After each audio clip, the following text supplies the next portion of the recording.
तो आज जो रेसिपी आपसे शेयर कर रही हूँ ना, कम मेहनत में अगर ज़्यादा तारीफ़ वसूल करनी है तो मेरी इस रेसिपी को आप लोगों ने एक दफ़ा ज़रूर ट्राई करना है। बिस्मिल्लाहिर्रहमानिर्रहीम। अस्सलाम वालेकुम। लाखों करोड़ों दरूद सलाम नबी करीम सल्लल्लाहु अलैहि वसल्लम पर और उनकी आल पर। मैं हूँ अनाबिया और वेलकम करती हूँ आपको अपने यूट्यूब चैनल चटखारे पकवान में। आज आप लोगों से शेयर करूँगी मैं quick and easy tasty chicken कढ़ाई की रेसिपी, जो कि बनाना बिल्कुल आसान है। तो वीडियो को आप लोगों ने एंड तक देखना है। अगर वीडियो अच्छी लगे अपनी फैमिली और फ्रेंड्स में भी शेयर किया करें और चटखारे पकवान को भी सब्सक्राइब कर लिया करें। तो चलें जी, चलते हैं हम अपने किचन में और अपनी जी आज की मज़ेदार सी रेसिपी बनाना शुरू कर लेते हैं। ढाबा स्टाइल चिकन कढ़ाई बनाने के लिए सबसे पहले मैं यहाँ पर एक कढ़ाई ले लूँगी और उसमें मैं शामिल करूँगी हाफ कप के बराबर कुकिंग ऑयल। साथ ही मैं इसमें चिकन शामिल कर दूँगी। चिकन को मैंने पहले अच्छी तरह से धो लिया था और चिकन का वज़न है 750 ग्राम। और अब मैं चिकन की अच्छी तरह से भुनाई कर लूँगी। आप लोगों ने भी चिकन को अच्छी तरह से भून लेना है। जब तक इसका कलर चेंज ना हो आप लोगों ने इसकी अच्छी तरह से भुनाई करते रहना है। ये देखिए माशाल्लाह से चिकन को मैंने पूरे 5 से 6 मिनट तक अच्छी तरह से भून लिया है और इसका कलर भी चेंज हो चुका है। अब मैं इसमें 1 चम्मच के बराबर अदरक और लहसुन का पेस्ट शामिल करूंगी और इसकी भी मैं अच्छी तरह से भुनाई कर लूँगी ताकि इसका कच्चापन भी ख़त्म हो जाए और हमारा चिकन भी थोड़ा सा सॉफ्ट हो जाए। अब मैं इसमें शामिल करने लगी हूँ 3 से 4 अदद टमाटर और 4 से 5 अदद मैं इसमें सब्ज़ मिर्च शामिल करूंगी, जिसकी मैंने डंडी उतार दी है। इनको भी मैं हल्का सा फ्राई कर लूँगी। जब तक टमाटरों का छिलका थोड़ा सा सॉफ्ट ना हो आप लोगों ने इसको अच्छी तरह से फ्राई कर लेना है।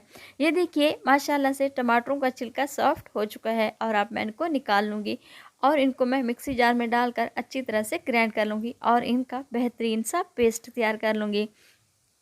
ये देखिए माशाल्लाह से चिकन हमारा अच्छे तरीके से भुन चुका है और अब बारी आती है स्पाइसेस की। हाफ चम्मच के बराबर नमक शामिल करूंगी, 1/4 चम्मच हल्दी, आधा चम्मच के बराबर लाल मिर्च का पाउडर और 1/4 चम्मच कश्मीरी लाल मिर्च।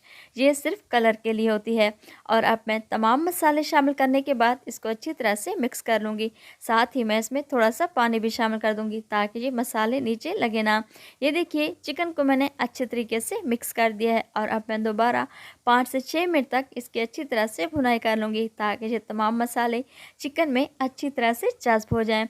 अगर आप लोग मेरे चैनल पर नए हैं तो प्लीज़ आप मेरे चैनल को सब्सक्राइब करें और बेल आइकन को भी प्रेस करना ना भूलिएगा ताकि मेरी हर आने वाली वीडियो आप लोगों तक सबसे पहले पहुंचती रहे। ये देखिए माशाल्लाह से चिकन को मैंने अच्छे तरीके से भून लिया है और अब मैं इसमें टमाटर का पेस्ट शामिल कर दूंगी जो हमने पहले ही तैयार करके रखा हुआ था। टमाटरों का पेस्ट शामिल करें और दोबारा इसको अच्छी तरह से भून लें चिकन को।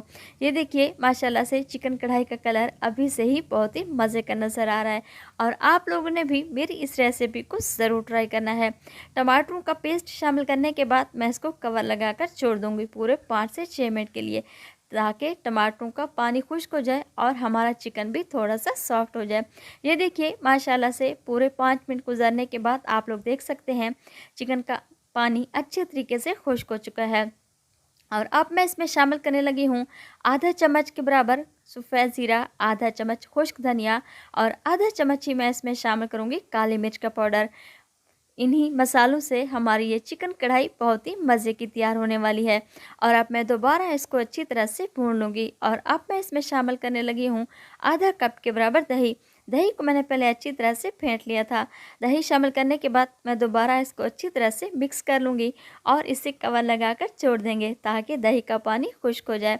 अगर आप लोगों को मेरी ये वीडियो पसंद आए अपनी फैमिली और फ्रेंड्स में भी शेयर किया करें और चटखारे पकवान को भी सब्सक्राइब कर लिया करें और मुझे कमेंट्स बॉक्स में भी बताया करें कि आप लोगों को मेरी ये वीडियो कैसी लगी ताकि मैं मज़ीद अच्छा काम कर सकूं।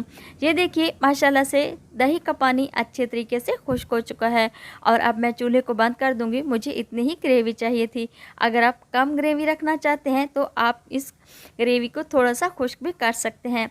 और अब मैं इसके ऊपर डालूंगी बारीक कटी हुई सब्ज़ मिर्च और बारीक कटा हुआ सब्ज़ धनिया। रेसिपी देखते ही आप लोगों को बनाने को दिल करेगा। मेरे कहने पर ये रेसिपी एक दफ़ा तो ज़रूर ट्राई करें, खाकर मज़ा ही आ जाएगा। तो गर्मा गर्म ढाबा स्टाइल चिकन कढ़ाई को सर्व करें रोटी, चपाती या फिर नान के साथ।